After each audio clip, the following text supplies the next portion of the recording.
na gabi, alam nyo bang hindi lang dahon o bunga ang nakakain? Pati na yung parang tumutubong tangkay o ugat nito na kung tawagin, takway.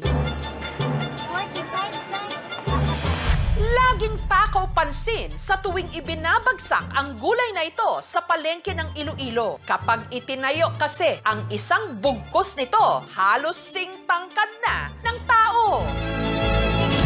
Kulay berde na parang sitaw o tangkay ng kangkong.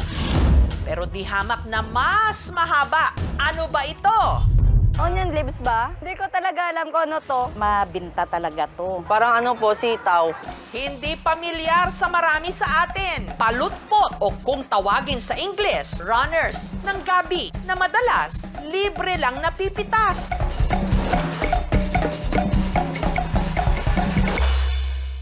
Ang tawag dito ng mga Ilonggo, takway. Sa aming mga Ilocano, sagibsib. Ang kalahating ektaryang lupaing ito sa Pasig City sa Iloilo, pagmamay-ari ng pamilya ni Joanne. Sagana rito ang dahon ng gabi o kung tawagin naman nila, abalong. Ito po ay dahon ng buri. Tinatali namin para hindi mahirap pag tayo'y naghugas later. Punta na tayo sa ating taniman ng takway.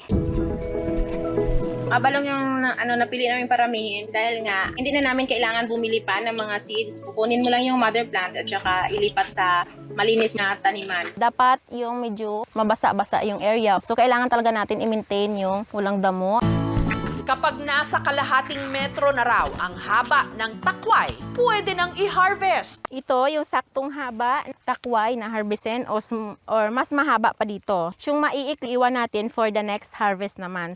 Kapag hindi kasi ito inani, tutubuan na ito ng ugat at magiging panibago na namang abalong o gabi. Dapat kunin mo siya mga 1 week pa lang. Kailangan maingat din daw sa pagpitas. Ang dagta kasi ng takway, kumakapit sa damit at makate sa balat. Nagja-jacket lang at saka nagsusuot ng dilargo. Wala kaming sapatos kasi kalulubog ka ba.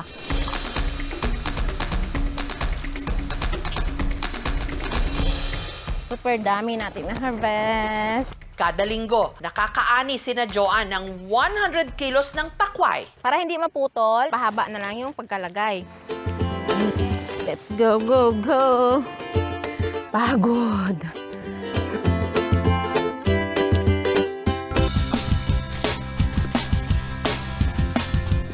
Itinali at isinakay nila ito sa karosa na hila ng kalabaw para mahugasan.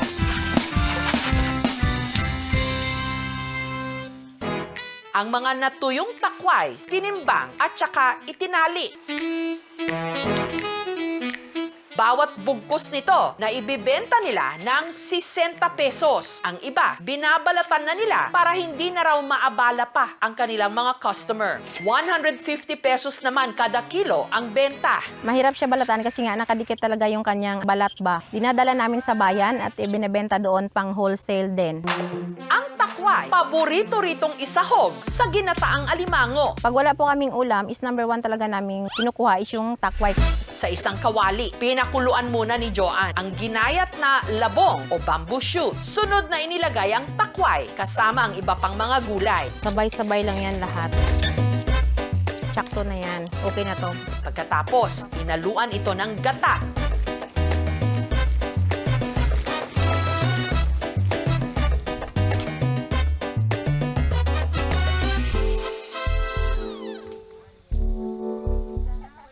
Masarap ang takway pag sinahog sa gata. Malinamnam. Ang takway, pinansaganding pansit ng bukid dahil tumutubo lang ito kung saan-saan. Matataas yung mga pag makakatipa.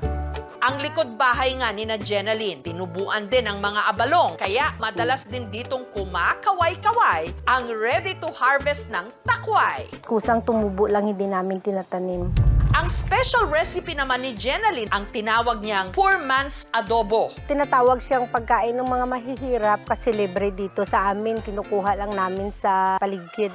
Binalatan at hinimay ang takway. ang magpapalasa raw sa kanyang adobong takway bukod sa toyo at sukang sasa, bagoong alamang. Hindi natin to ihaluin. Makati pag hinalo mo siya. Takpan na lang natin at hayaang kumulo at lumambot. Pwede na itong haluin. Luto na siya kasi.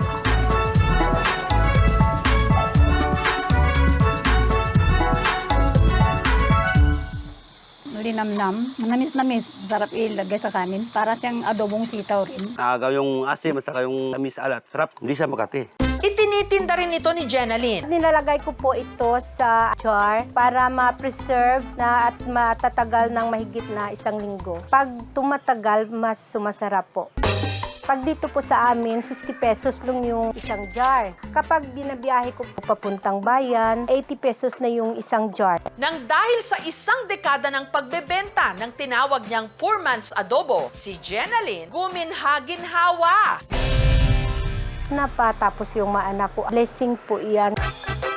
Ang takway, mas healthy pa raw kung ang isasahog isda.